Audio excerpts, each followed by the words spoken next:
Okay, let's get into the papers this morning, see what the headlines are saying. We have social commentator Bola Oba with us in the studio. Bola, good morning. Always a pleasure. It's a great morning seeing you. I'm being very nice on on a Friday. a Friday. Always nice to have you on a Friday. That's very fantastic. I knew I was, really expecting that. Okay, we'll start off with the Daily Trust. 2019. I am confident of winning. That's President Muhammadu Buhari saying there. President APC using state resources for campaign. Tiku, that's the presidential candidate of the opposition, PDP. Okay, so the president is confident he'll win. Is a The contestant. February 16 election. Is a contestant. He believes, as at this juncture, that the configuration of the field of play is favorable to him. He has expressed it. I've got nothing to add to that. Okay, so it's a yeah. But the author point you've made about the allegation being made by Atiku.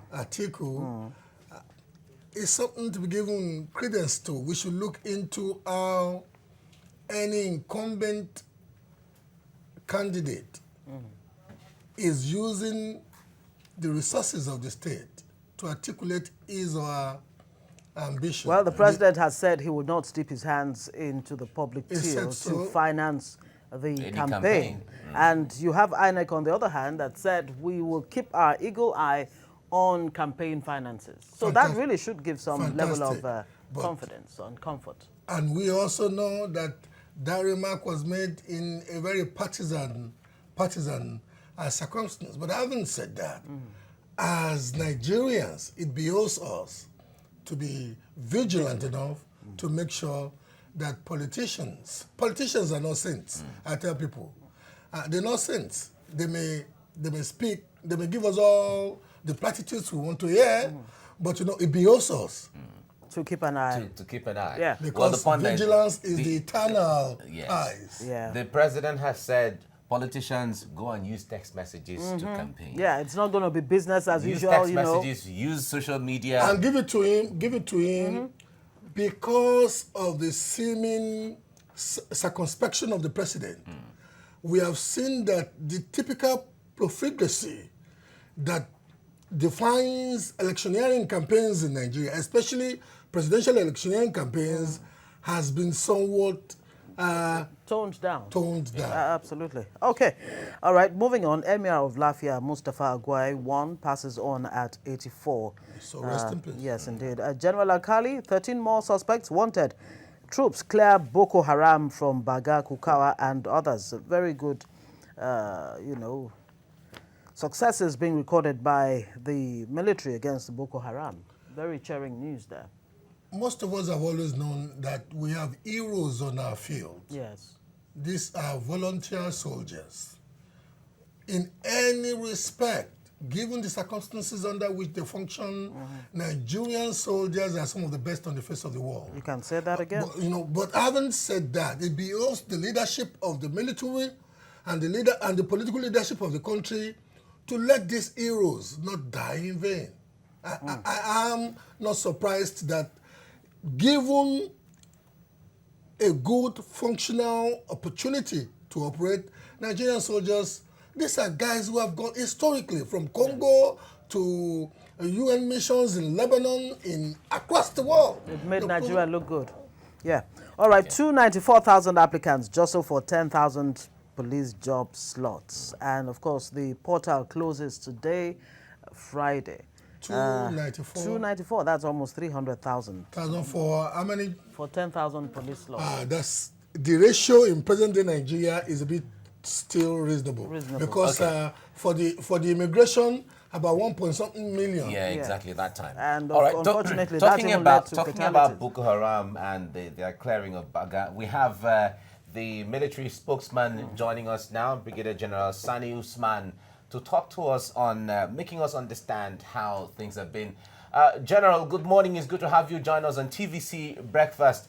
There has been sharing news amongst comments we have heard from so many Nigerians, especially on social media, as to how the military has cleared Bagan, retaken everywhere that seemingly was not totally in the grasp of the military. Talk to us.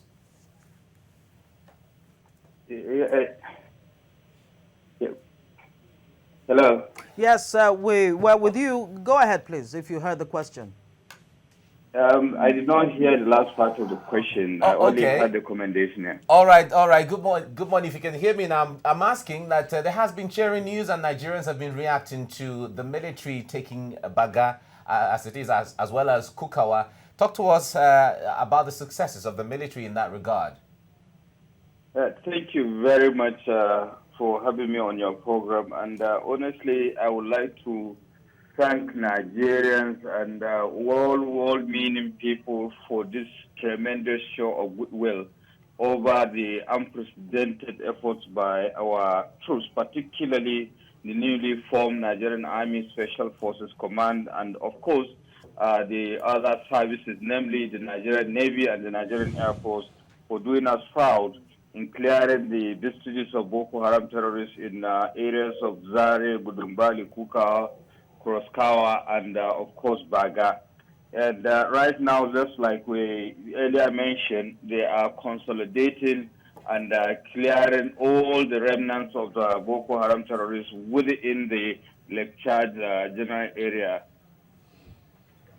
Okay, and can you confirm for us if there are any fatalities on the Nigerian military side? And like our guest here in the studio, Bolaba, said, the very important thing is to ensure that the soldiers who die in the line of fire don't die in vain. What is the military doing to ensure that these gallant men and women don't die in vain?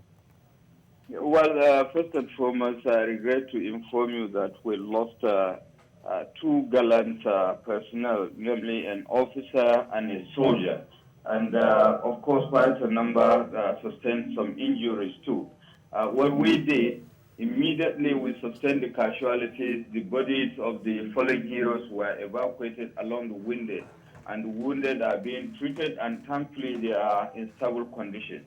As regards to what we do in respect of welfare of our fallen heroes and their families, their statutory procedures, right from decent burial expenses, and other entitlement to the family so that they will not suffer. Of course, anybody who made the sovereign sacrifice, you cannot bring him or her back. But we try as much as possible to ensure that the family did not suffer. So there are quite a number of provisions, right from payment of the welfare insurance scheme, group life insurance, and of course death benefit. And beyond that, 4 of the children of any deceased officer or soldier are being sponsored, right from primary up to secondary school, up to tertiary institution within the country. All right. Before now, residents within Baga had relocated. A lot of them relocated to Maiduguri. Now that Baga has been cleared, how soon will they go back to their ancestral home or their original homes, as the case may be? Yeah, what I want you to understand, actually, even the movement of residents of Baga was at the instance of the Operation Lafia Dole Command, because we don't want to sustain so much collateral damage. And in the process, actually, there was a kind of politics that came into play, because people went around telling other people, particularly in Bama, Mongono, Dikwa, and other places, to relocate. But that was not true, to the point that there was even a rumor that the road between Maiduguri and Mongono was closed. But I can rest assure you that the clearance operation will soon be over, and those people that we have asked to vacate will soon go back. Okay, that's heartening to hear. Please, would need you to direct the issue of whether the military in the forefront of this Boko Haram insurgency are actually well equipped, and of course talking about their welfare and all of that. How equipped is the Nigerian soldier to fight insurgency? Now, I can tell you the average Nigerian soldier is well equipped, even though in a war situation, nobody has all that he or her she needs. But I can tell you the average Nigerian soldier is well equipped. You can see from the area of the uniform, the logistics, and of course the armored fighting vehicles and host of other things. Okay, All right. thank you very much, Brigadier General Sani Usman, Army spokesperson, speaking to us this morning about the gains of the military in the battlefront, clearing the Boko Haram from Baga and Kukawa. Thank you very much, General, for talking to us this morning. All right. Yeah, I think I'm done already with the Daily Trust, except, of course, for the other story. FG releases 100 billion naira for 28 road projects, and that has to do with the Sukuk bond. And you want to tell your viewers the meaning of Sukuk bond? Well, Sukuk bond has to do with monies from, is a special Sharia bond that is meant, when it is taken, it has no interest rate on it. Yeah. Interests are not charged on it. I really want to. It's taken from Islamic banking. I must say that I'm a Christian, for those who may want to. Do you have issues with this? No. Is that what Okay. And the reason why I want you to define it is that some Nigerians don't will understand. say, don't understand. The fact is that the money comes without interest. The fact is that the money is being used for physical development across Nigeria. Infrastructural development. The fact is that when we tap into the variegated diversities that God has enriched Nigeria with, we can actually make the best from our differences than over-accentuating the cleavages. Absolutely.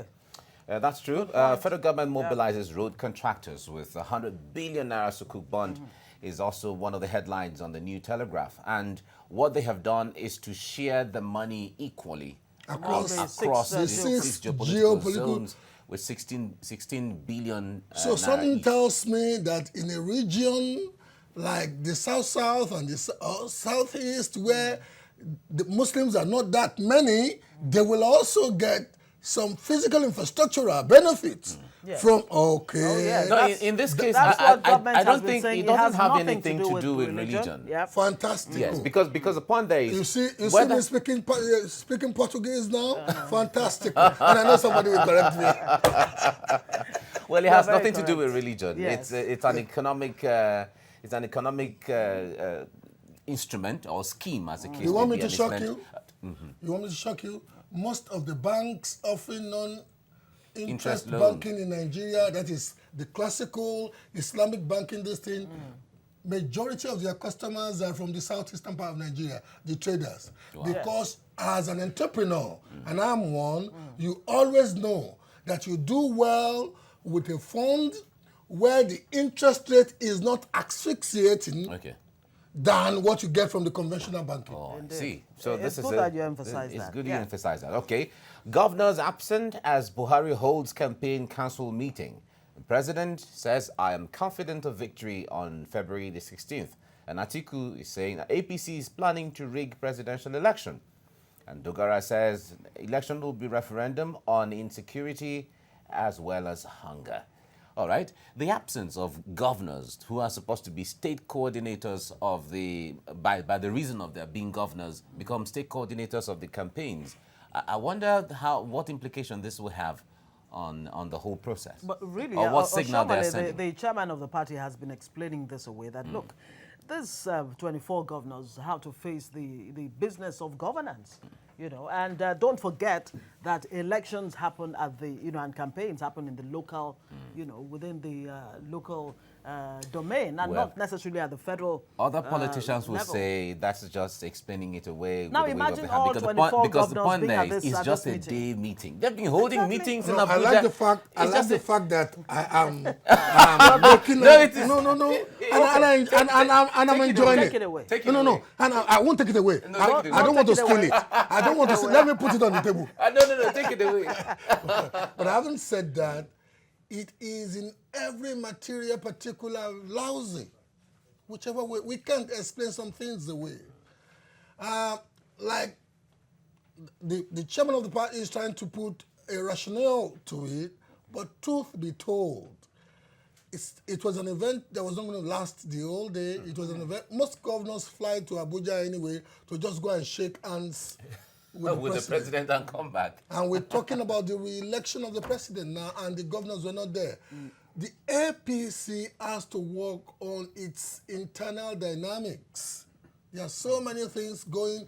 In fact, I am one who believes that the election is actually helping them to keep a degree of cohesion, because egos are clashing, vaulting ambitions are running riot, and things like that. And you think that's what's playing out with the absence of all 24 governors?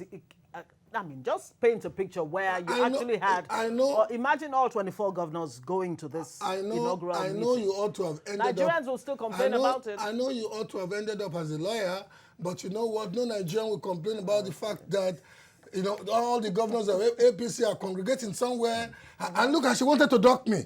No, she won't duck the you. gloves this time around, the gloves don't fit. Okay. Yeah, let's move on now. We see the picture, the bold picture of the train that derailed yesterday in Lagos, and we thank God that no casualty. What we call my new office is so proximate to the rail line. And I see this unconventional, very rustic, backward commutation every morning. I must be very honest with you. What we call a train service today in Lagos is a slap on civilization and civility. You see human beings literally hanging on the street. And the tracks. Like yesterday's, what was said to have cost yesterday was death. Literally on the tracks. Yeah, exactly. It's about time. And the tracks have been faulty for quite a while. We have to move on now. The last one here says, I won't rule myself out of Senate presidency. Okay, that is if he gets the ticket for somebody from his people. Somebody is quite very ambitious. Yeah, he's still juggling to be elected as a senator, and he's the godfather of a parallel political establishment, apart from the ones on whose platform is contesting, and he sees Senate presidency in his stars. That's the beauty of ambition. Yeah, and that's kind of ambition that sometimes has vaulting in front of it. Okay, let's go to the punch. Okay. To the punch now. Yes. Right? Okay, yes, to the punch. A strike continues until FG implements offers. That's according to ASUU. Now, the really troubling one now is ASUU coming out after saying that the ASUU strike will not affect the input of lecturers from the university, to the INEC, because professors to the elections. And senior lecturers constitute. ASUU is saying, no, we're not going to be part of the but they said members can volunteer to be part of it, but as individuals, not as so I think it almost means the same thing. I think INEC muddled the waters. Okay. I see no reason why INEC ought to have invited ASUU for the meeting they held with ASUU a couple of days ago. Because you think the meeting should have happened earlier? It shouldn't have happened at all. At all? At all. Why?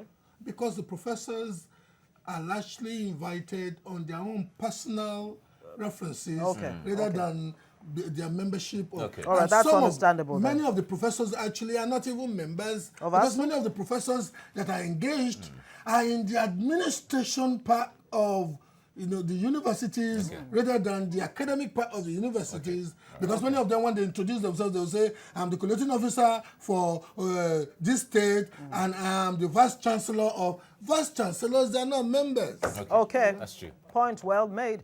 $8.1 billion repatriation. CBN, MTN settle out of court. Okay. Would that be in the interest of the nation at the end of the day? Why not? Time will tell. One passenger dies, dozens injured as train derails in Lagos. Of course, NRC, the Nigeria Railway Corporation, has been saying no, there was no fatality. Oshibajo, governors pay tribute as Ondo buries Faseun, former, that's a late OPC leader late founder of Oodua People's Congress. Residents decry illegal miners, kidnappers activities in Ijesha land. Okay. Osun, I think it's about time I stated this. The Southwest may gradually be losing Osun to insecurity. care is not taken. Okay. And Ondo, and it's unfortunate something dramatic has to be done, not only by the governments of those states individually, but indeed by the regional. Well, but there's so many stories, begging for attention here. INEC blames politicians for inconclusive polls. Let's move on now. The Nation is our next paper now. Buhari to Tinubu, others have confidence you can deliver. And why governors were absent by Oshomole. Oshomole is trying to explain that. An 8.1 billion MTN fine, court adopts settlement terms, and NDLE arrests 339 people. Atiku, not a candidate, says Ohaneze Ndigbo. Endorsement of ex-VP by Nwabueze, Nwosu Udenwa Abaribe, nullified.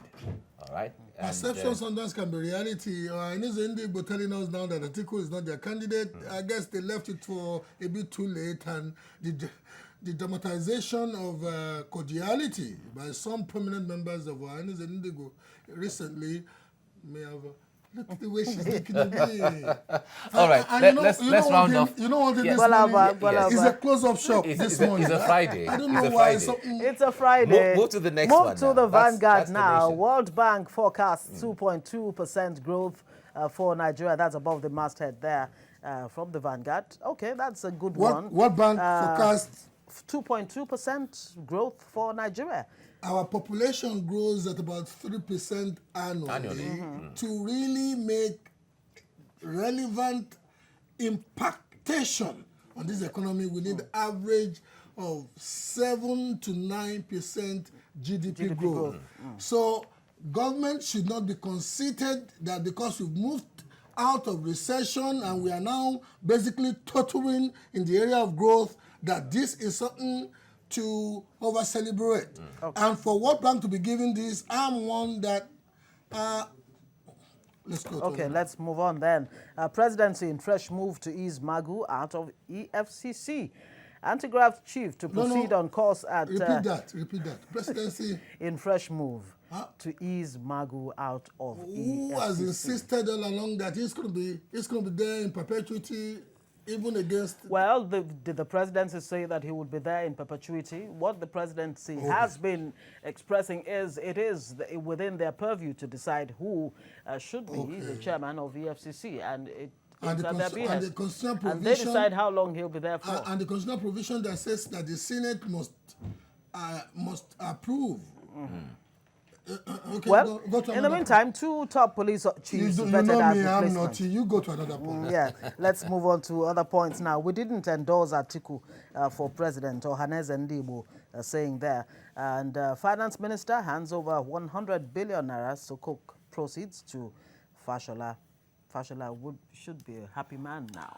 Well, it is not his private money. No, it's not his personal not money, in terms of his private money, but now he has money to fix the roads. 28 roads, we've been told, all across the 6 geopolitical zones. Saraki's loyalists in FEC, that's the Federal Executive Council, to be booted out. That's according to Lai Mohammed. I guess we have to leave it there. Lai Mohammed was not the appointor. I guess, why is Lai Mohammed the one telling us? Well, don't forget, he speaks for the administration. Let's leave it here now. Okay. Bola, thank you so much for coming this morning and lightening the morning up as usual. Yes. Thank you very much. Thank you so much. We appreciate it. You are calling me a lightning rod? No. I'm saying I'm doing the sign of the cross. You are lightening the morning up. It's good. All right, this is where we round off the papers. Now let's go on a break. And when we come back, we'll be delving straight into the issues of fake news. Stay with us on TVC Breakfast.